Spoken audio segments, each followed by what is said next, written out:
Oke teman-teman, kali ini kita bertemu lagi ya. Kali ini kita akan membahas tentang aksara Nusantara. Aksara Nusantara dalam pusaran arus zaman. Jadi kita di sini akan membahas bagaimana seputar itu ya, aksara Nusantara kita berkembang, sejarahnya bagaimana, dan juga eh, bagaimana aksara Nusantara itu kedepannya seperti apa. Oke, kita mulai saja. Eh, Sebelum kita ngomongin tentang sejarah dari aksara Nusantara, bahwa kita akan ngomongin huruf sebagai tanda gitu. Eh, Manusia itu menurut Marcel Marcel Danesi ya, itu seorang peneliti budaya, peneliti eh, media dan juga semiotikanya, penandaannya. Manusia itu adalah penafsir tanda. Gitu. Sejarah manusia pada dasarnya merupakan bukti dari upaya manusia untuk memahami makna dan tanda-tanda menjadi ciri kehidupan manusia. Jadi di sekitar kita, kita untuk berkomunikasi ya, untuk membangun sebuah komunitas, itu tidak bisa lepas dari tanda. Jadi kita menggunakan bantuan tanda itu tadi. Bantuan tanda untuk berkomunikasi dengan orang lain. Oke. Ini adalah konsep bahasa, kan kita ngomongin aksara ya. Aksara itu bagian dari bahasa. Itu konsep bahasa yang disampaikan oleh Saussure. Saussure itu salah satu bapak semiologi ya, kalau kita ngomong ya, cikal bakalnya dari Saussure. Semiologi itu ilmu tanda, seorang linguis ya, yang dia dari apa itu yang mengembangkan konsep ini. Bahasa itu seperti selembar kertas, uang kertas ya, memiliki ide pada satu sisi dan bunyi pada sisi sebaliknya. Sangat tidak mungkin pada tataran bahasa memisahkan bunyi dari ide atau sebaliknya.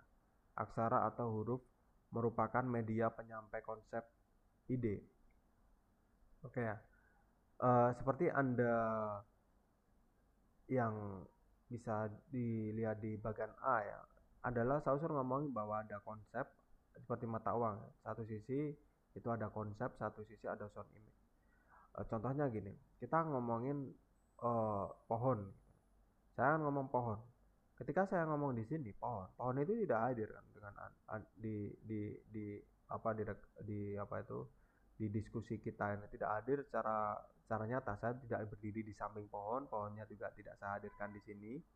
Pohon itu saya wakili dengan suara atau bunyi po dan hon gitu. Tapi Anda tahu konsepnya bahwa ketika saya ngomong bunyi mewakilkan memunculkan bunyi po dan hon dan pohon itu tadi, maka yang ada di kepala Anda itu adalah sesosok makhluk hidup yang memiliki batang, ranting dan daun gitu seperti itu ya. Nah, itu namanya itu kalau konsep itu adalah signified atau pemaknaannya. Sementara apa yang diwakilkan yaitu kalau dalam konteks yang saya contohkan tadi itu bunyi, itu adalah signifier atau perwakilannya yang diwakilkan itu tadi dengan bunyi tadi. Sama seperti visual ya. Visual kita ngomongin katakanlah ini ya. Ini Anda baca tulisan arbor gitu kan. Arbor itu dari bahasa Latin yang maknanya sama yaitu pohon. Arbor ketika Anda bahasa tulisan arbor, tulisan ini kan kalau kan saya diam ya, Anda membaca itu kan, maka Anda berdiskusi dengan apa menangkap pesan yang dari layar ini tadi itu dengan tulisan ya, dengan visual. Bahwa visual arbor yang ditulis dengan aksara seperti ini, maka pasti akan mau dia akan mewakilkan bentuk pohon yang pada realitasnya itu tadi. Seperti yang disampaikan oleh Saussure. Aksara atau huruf merupakan media penyampai konsep ide. Nah, seperti kita lihat di sini ya. Aksara Tiongkok. Aksara Tiongkok itu dia mewakilkan kuda ketika kita berkomunikasi dengan bunyi ma gitu. Kemudian dia mewakilkan kalau ma bunyi ma itu bisa ditangkap dengan indera kita ya, indera pendengar kita. Maka kalau secara visual bunyi ma itu diwakilkan dengan aksara ini tadi yang ma yang bahasa ma dia yang aksara Tiongkok ini tadi ya. Dalam aksara Tiongkok untuk mengkomunikasikan sosok kuda dapat diwakili oleh bunyi ma dalam konsep keaksaraan yaitu bunyi ma tersebut dapat digantikan oleh aksara ma yang dalam ditulis tadi ya. Dan ini perkembangannya seperti ini. Nanti kita jelaskan lebih lanjut. Untuk mewakili kuda, realitas kuda pada umumnya. Dia tidak harus menghadirkan kuda di sisinya, tapi ya cukup diwakilkan dengan aksara ma ini tadi. Kemudian sejarah singkat aksara, kita akan ngomongin aksara itu tadi. Aksara itu sejarahnya bagaimana sih Pak? Tulisan merupakan salah satu cara manusia untuk merekam apa yang ada di pikirannya ya, diucapkannya. Jadi kalau mungkin saat ini kita bisa mengetik ataupun memotret ya, untuk kita bisa mengabadikan momen itu tadi yang bisa kita sampaikan atau kita tunjukkan ketika kita tidak harus hadir di sana, misalnya kita email, kita WhatsApp gitu, itu ke orang lain supaya dapat dipahami.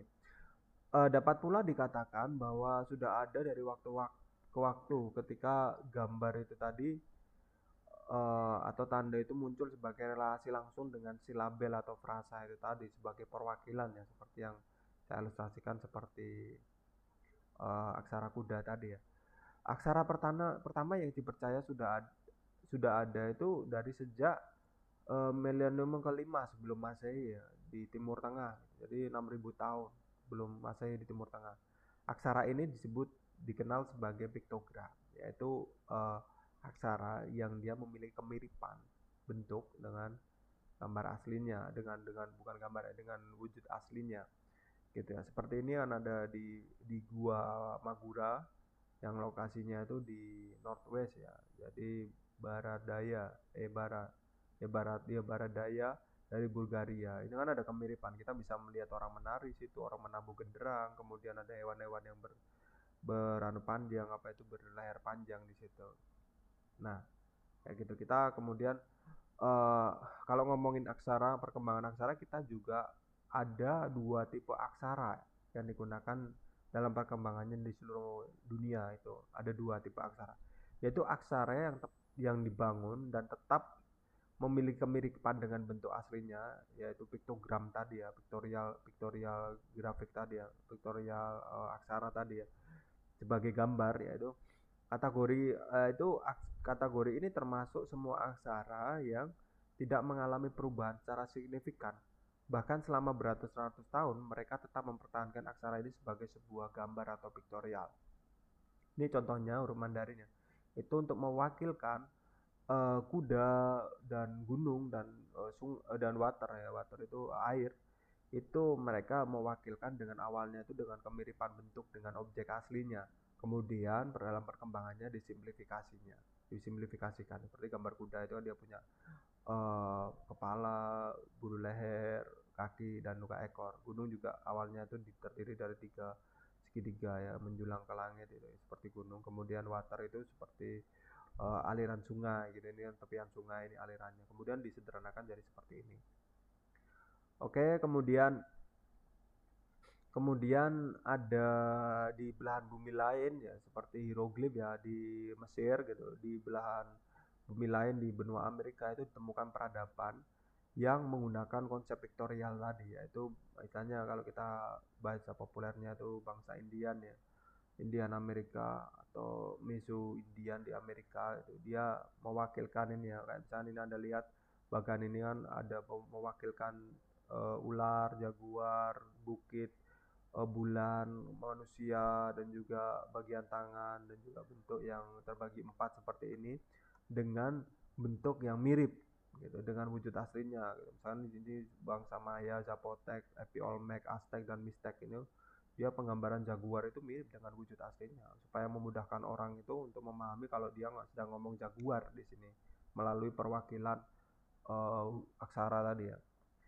Kemudian ada yang aksara yang menjadi alfabet atau yang jadi bukan pictorial sign ya, tapi dari perwakilan bunyi gitu ya. Sedangkan kategori ini aksara-aksara awalnya berbentuk tanda pictorial saya berkembang secara signifikan menjadi fonetik. Jadi satu huruf itu mewakilkan bunyi, bukan mewakilkan gambar atau perwakilan dari kemiripan bentuk gambar yang ada. Misalkan ilustrasi alfabet A yang ditelusur dari tanda gambar Alep ya, yaitu maknanya kerbau. Ini saya ambil dari bukunya Adrian Futrigger ya. Ini perkembangannya itu perkembangan alfabet ya, yang sekarang kita adopsi dan populer di dunia ini tadi. itu perkembangannya itu kita dapat telusuri dari akhir milenium kedua sebelum Masehi. Berkembang banyak sistem tulis di daerah Timur Tengah, bangsa pedagang Ponesia. Bangsa pedagang Ponesia itu di sini ya, di apa itu di yang Orin ini. Itu kalau modern sekarang itu wilayahnya Lebanon sama Syria, tepi Syria gitu kan. Di selatannya Mesir, di selatannya Turki. Ini kan Mesir di sini, ini Beria ini Spanyol gitu ya, dan ini Sisilia ini dari bagian dari Italia. Carthage itu juga koloni dari bangsa Ponesia. Itu dari itu sekarang itu modernnya itu negara Tunisia gitu ya. Jadi bangsa Ponesia itu adalah bangsa pedagang teman-teman ya, bangsa pedagang yang dia itu dari apa itu yang area dagangnya itu di Mediterania atau laut tengahnya antara Eropa dengan Afrika gitu ya, yang mengembangkan hasil aksara sintetis dari berbagai bangsa-bangsa yang dijumpainya. Jadi karena dia pedagang bertemu dengan berbagai bangsa gitu, dia mengembangkan, dia akulturasi dengan apa nilai-nilai budaya setempat, kemudian dikembangkan jadi alfabet ya, asal usulnya. Bangsa Ponesia pada akhirnya menyempurnakan yang dinamakan Ponesian alfabet yang terdiri dari 22 tanda suara pada milenium pertama sebelum Masehi. Alfabet Ponesia telah menyebar di berbagai bangsa di dari Timur Dekat, Asia Kecil, Afrika Utara dan India. Gitu ya. Bahkan menurut Adrian Putriger yang menulis tentang pengembangan itu ya apa eh, tipografi dan aksara yang berkembang di Nusantara itu bagaimana perkembangannya, itu alfabet Indonesia dalam tanda kurung ini mungkin Jawa ya dipengaruhi oleh alfabet Ponesia melalui India. Nanti kita lihat, nah ini bagannya. Jadi bangsa Ponesia itu di tengah sini ya 1900 1200 sebelum Masehi, dia itu terpengaruh dari kebudayaan Sinai. Sinai itu di sini apa di sini di apa itu Mesir. Kemudian Pulau Kreta itu di sini, ada kereta ini, Pulau Kreta di bawahnya Yunani. Kemudian dari Mesir kuno dan juga Sumeria. Sumeria dan Babilonia ini dari kebudayaannya sekarang itu Irak ya. Irak, Irak, bagian Irak. Kemudian dia berkembang tulisan alfabet Ponesia ini jadi Old Greek yaitu Yunani kuno, kemudian Old Aramaic yang nanti jadi huruf Yahudi sama huruf Arab gitu. Kemudian ini masih dugaan ya. Ini jadi dia terpengaruh menjadi huruf Brahmin atau hurufnya orang India yang nanti berkembang menjadi negara di Indonesia juga. Adrian Putriger ini bukunya ya Sign and Symbol and Their Meaning yaitu diterbitkan di Jerman. Nah, ini perkembangannya. Alfabet Ponesia ini mempengaruhi aksara-aksara bangsa sekitar hingga India dan berkembang sesuai dengan konteks budaya serta lingkungannya masing-masing. Menjadikan bentuk budaya, menjadikan bentuk-bentuk aksara baru. Penyebaran aksara melalui agama di penjuru dunia mendorong terbentuknya aksara baru. Kayak gini ya perkembangannya. Ini dari dunia Kristen. Ini aksara Yahudi, Islam menggunakan Arabik, Hinduisme menggunakan huruf ini tadi, huruf India sampai ke Asia Tenggara. Kalau yang Asia Timur itu ada satu teori lagi, dia ngomong bahwa dia terpengaruh dari apa itu India Utara ya, yang hurufnya itu ditulis vertikal gitu. Kemudian berkembang di Asia Timur, makanya di Asia Timur itu kita jumpai huruf yang ditulis vertikal. Sementara yang dari Asia Tenggara, kecuali Vietnam, itu ditulis menggunakan huruf yang lebih horizontal ya. Seperti itu. Nah ini perkembangan aksara Nusantara gitu. Aksara Nusantara menjadi persimpangan. Nusantara itu menjadi persimpangan dua kebudayaan besar ya. Di bagian apa itu barat itu adalah India, yang utara itu adalah Cina atau Tiongkok. Tapi kita di ini abad ke-15-an ya. Itu banyak terpengaruh India, kebudayaan India. Makanya namanya India Greater. Atau Asia Tenggara terpengaruh kecuali ini Vietnam. Vietnam ini masih dari Viet ya. Itu belum ini bawah ini kerajaan Champa gitu. Yang nanti akan dikuasai oleh Vietnam. Nah, itu kebudayaan India memapar Nusantara, terjadi akulturasi budaya. Yang ini Oranye yang gelap ini adalah pusat budayanya India. Kemudian oranye agak terang ini tadi yang dipengaruhi banyak, yang kuning ini yang sedikit. Gitu. Kemudian tahap pengaruh dari bangsa-bangsa India di abad pertama Masehi itu adalah aksara Pallawa dan bahasa Sanskerta. Itu jelas dia terpengaruhi oleh India. Ini adalah lingua franca gitu pada atau bahasa pemersatu yang banyak digunakan di Asia Tenggara, terutama digunakan oleh bangsawan-bangsawan ya untuk dia menaruh sebagai alat komunikasinya. Selanjutnya ini menimbulkan pengaruh di banyak aksara di Indonesia gitu seperti aksara di Sumatera, aksara Aceh, Batak, Rejang dan Lampung, di Jawa, aksara Jawa, aksara Sunda, aksara Bali, Sulawesi itu ada aksara Bugis, Mandar dan Makassar. Ini salah satu wujud pengaplikasiannya yaitu melalui prasasti gitu di salah satu di Tarumanegara kalau nggak salah ini. Kemudian mediumnya itu awalnya itu diukir di batu ya, kemudian dalam perkembangannya itu menemukan teknologi yang lebih ringkas. Kalau batu kan nggak bisa dibawa kemana-mana ya, kalau ini lontar ini bisa dibawa kemana-mana semacam buku gitulah di zamannya gitu. Itu ditulis di daun lontar yang dikeringkan kemudian digores dengan apa benda tajam gitu, dituliskan aksaranya itu. Kalau awalnya belum kelihatan, kalau mau kelihatan karena dia cekung kan hasil goresannya itu di apa itu dioleskan apa sama minyak yang dia ada bubuk-bubuk hasil pembakaran arang gitu. Jadi arang halus gitu, akhirnya dioleskan, akhirnya arangnya masuk ke celah-celah ini bisa dibaca. Ini bahkan ini itu dari KKW Negara Kertagama yang ditemukan di Istana Lombok gitu waktu penyerbuan Belanda di Lombok gitu ya.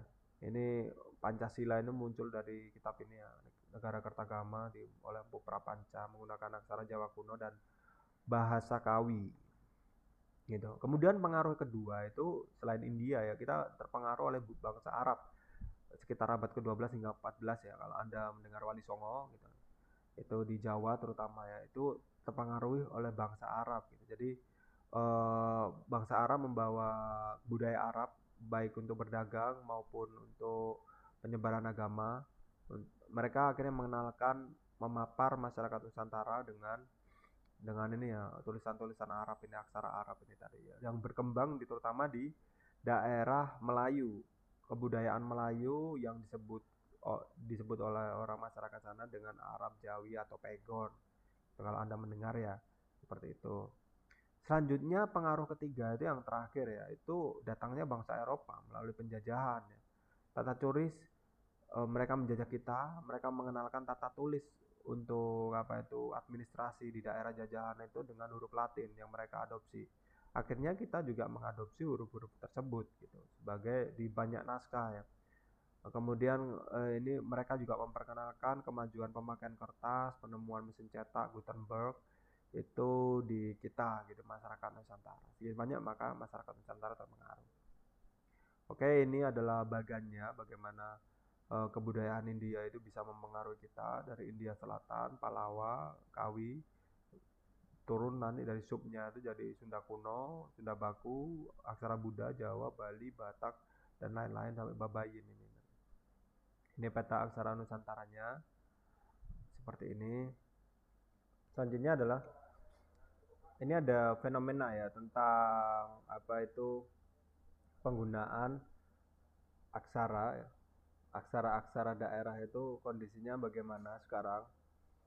Tentunya teman-teman sekalian aneh ya, apa itu sudah mempelajari, saya yakin sebagian besar sudah akrab dengan aksara daerah itu sampai sebatas pendidikan dasar atau pendidikan menengah untuk mempelajarinya. Syukur-syukur kalau masih ada yang meneruskan untuk menggunakannya. Nah, kini kondisi saat ini tuh aksara Nusantara ya, aksara lokal kita itu apalagi di kalangan anak muda itu sudah banyak ditinggalkan gitu. Baik itu secara sengaja maupun tidak disadari ya. Rata-rata emang negara kita itu mengadopsi aksara Latin sebagai aksara yang disepakati bersama untuk aksara pendidikan ataupun aksara-aksara untuk uh, pemerintahan gitu ya. Dokumen-dokumen resmi itu ditulis dalam aksara Latin. Nah, dalam kehidupan sehari-hari, aksara Latin ini juga dapat kita jumpai dimanapun gitu.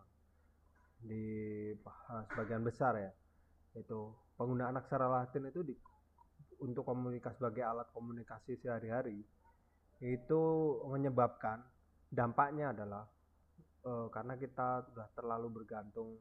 Memang ada plus dan minusnya penggunaan aksara Latin ini. Plusnya itu kita mungkin lebih mudah untuk berinteraksi dengan dunia luar ya, membaca dokumen-dokumen dari luar, berinteraksi dengan sosmed orang luar juga, orang luar negeri yang dunia itu rata-rata itu sudah menggunakan aksara Latin. Ah, kemudian dampaknya adalah menyebabkan aksara-aksara daerah ini tadi mulai ditinggalkan dan ditinggalkan oleh penuturnya, sehingga aksara ini tidak mempunyai regenerasi penutur, atau regenerasi penuturnya itu sangat berkembang, sangat minim sekali gitu, menyebabkan aksara daerah ini sulit berkembang ya. Kalau menurut seorang dosen ITB ya, peneliti tipografi, dalam penelitiannya di tahun 2009 itu ada beberapa hal gitu yang menyebabkan aksara-aksara Nusantara itu sulit berkembang. Yang pertama adalah alasannya itu adalah keleluasaan penggunaan sistem baca tulis dalam aksara Latin, menyebabkan huruf Latin itu lebih mudah digunakan ya, dibandingkan dengan aksara daerah yang dirasa kurang praktis apabila digunakan dalam bentuk sistem silabel ya, atau apa itu perwakilan suara gitu kan, persuku kata gitu. Kemudian dengan penambahan tanda baca diakritik. Itu di aksara daerah itu untuk menulis katakanlah satu huruf itu kadang masih ada tambahan lambang-lambang bunyi yang lainnya, kayak misalkan aksara pegon atau aksara huruf Arab gitu.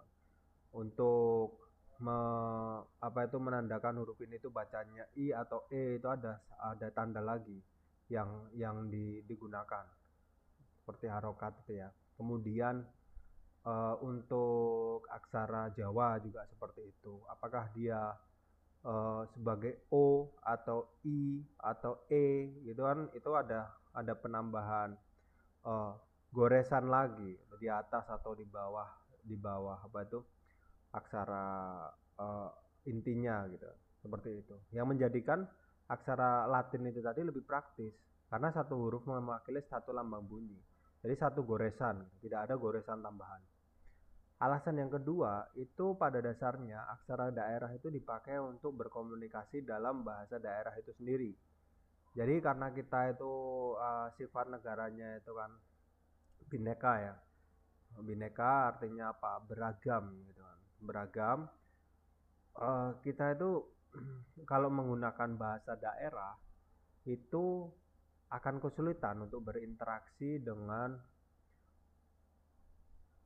suku-suku yang lain ya. Misalkan suku Aceh gitu, dia berinteraksi dengan suku Papua, dia menulis surat kepada temannya yang suku Papua dengan aksara Aceh gitu. Kemudian suku Papua juga begitu, dengan aksara membalasnya dengan aksaranya Papua itu sendiri. Tentunya tidak akan membutuhkan waktu lagi, tidak praktis gitu. Kita harus mempelajari aksara-aksara suku-suku tersebut. Nah, itu kalau dua suku saja. Di Indonesia ini karena kebinekaan itu tadi kan, itu sukunya lebih dari dua gitu, bahkan ratusan gitu, seperti itu, yang masing-masing itu bisa jadi mempunyai aksara sendiri. Nah, penggunaan bahasa Indonesia sebagai jembatan antar suku itu sangat penting teman-teman ya, karena dimanapun seperti kita menggunakan bahasa Inggris katakanlah di seluruh dunia gitu, itu kita akan dapat berkomunikasi dengan siapa saja gitu, karena bahasa Inggris dijadikan sebagai bahasa internasional. Kemudian sama seperti bahasa Indonesia, ketika katakanlah Anda dari Jawa Timur gitu, kemudian Anda pergi ke Sunda, di Bandung gitu katakanlah ya. Anda walaupun tidak bisa bahasa Sunda, tapi Anda ketika menggunakan bahasa Indonesia itu bisa saling memahami dan bertukar pesan. Nah, maupun pengaruh bahasa asing menyebabkan ini tuh menyebab bahasa Indonesia, pengaruh bahasa Indonesia dan bahasa asing, serta ada banyaknya kata-kata serapan ya dalam kosakata kita, sistem baca tulis aksara daerah itu juga menyulitkan untuk aksara daerah itu bagaimana secara proper ya menuliskan kata serapan itu dengan baik. Nah, seperti itu. Karena setiap aksara daerah itu mempunyai aturan yang tersendiri. Ketika dia kedatangan kata serapan, itu akan kata serapan itu memiliki kesulitan untuk direpresentasikan dalam aksara lokal kita gitu. Menyebabkan aksara daerah itu sulit dipakai untuk berkomunikasi dalam bangsa yang majemuk seperti bangsa Indonesia ini tadi. Nah, alasan ketiga, sistem baca tulis aksara Latin telah dipergunakan di seluruh dunia. Yang seperti saya katakan tadi ya, bahwa ini sudah menjadi lingua franca seluruh dunia gitu. Yang memberi kemudahan untuk mengadaptasi semua bahasa untuk kepentingan berkomunikasi. Katakanlah di Facebook ya. Walaupun sekarang ada terjemah ya. Apa itu otomatis terjemahnya ya. Itu kita dengan aksara Latin itu kita bisa bisa mengerti paling tidak ya, bisa membaca gitu walaupun tidak mengerti gitu. Eh, Paling tidak bisa membaca apa yang dituliskan oleh orang-orang di luar negeri sana, misalkan di Spanyol ataupun di Inggris sendiri. Kita bisa membaca artikel-artikel dari yang ditulis dalam bahasa Inggris. Kita bisa membaca informasi-informasi yang ada di internet sekarang ini ya, dengan kecepatan teknologi informasi yang dihadirkan. Nah, ketiga alasan ini membuat aksara lokal kita itu dianggap kurang praktis gitu dalam dalam kehidupan kontemporer saat ini ya. Kita berkembang saat ini di dalam global village dunia saat ini. Seperti itu.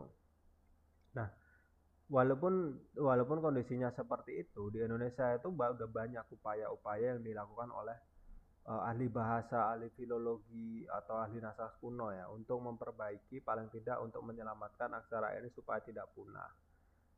Dengan cara lain, dengan macam-macam caranya. Ada yang aksara Batak oleh Prof. Uli Kozo, kemudian Unicode aksara Sunda dari Dignas Jabar, kemudian digitalisasi aksara daerah lainnya.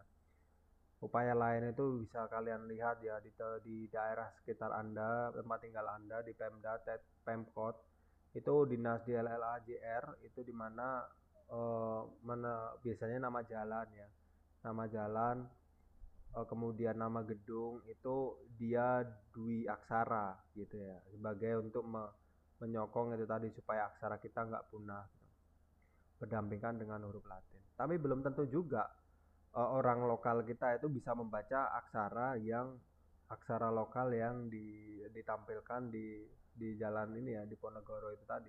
Kadang juga penulisannya itu salah gitu kan, nggak cocok dengan ketika disesuaikan dengan aksara lokal setempat. Contohnya ini banyak ya, seperti ini contoh-contoh aja dari Bu Naomi Haswanto itu tadi, papan nama di berbagai kota di Indonesia.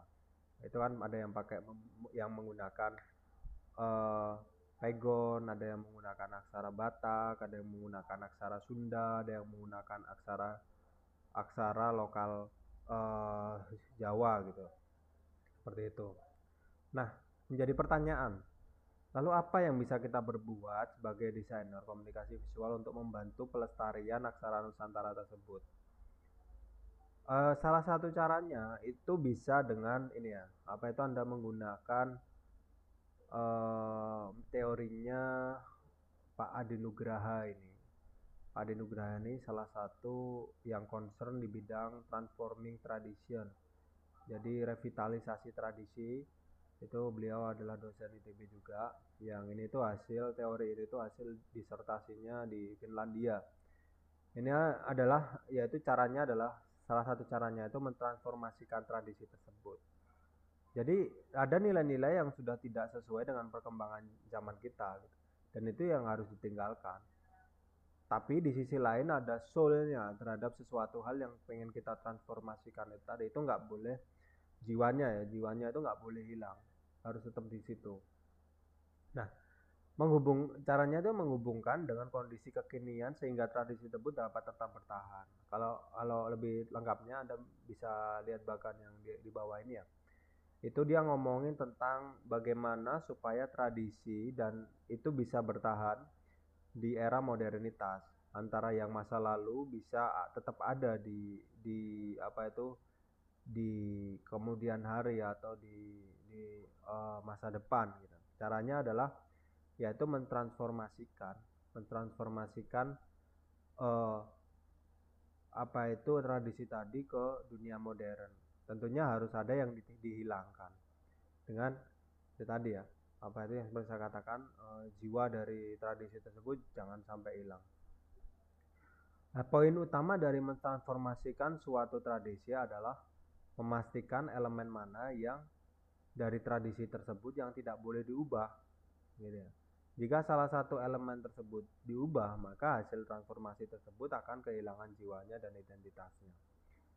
Ini bisa ada tahapan ya. Mungkin tahapan awal itu kalau dalam konteks aksara Nusantara kita, intinya kan aksara itu harus digunakan.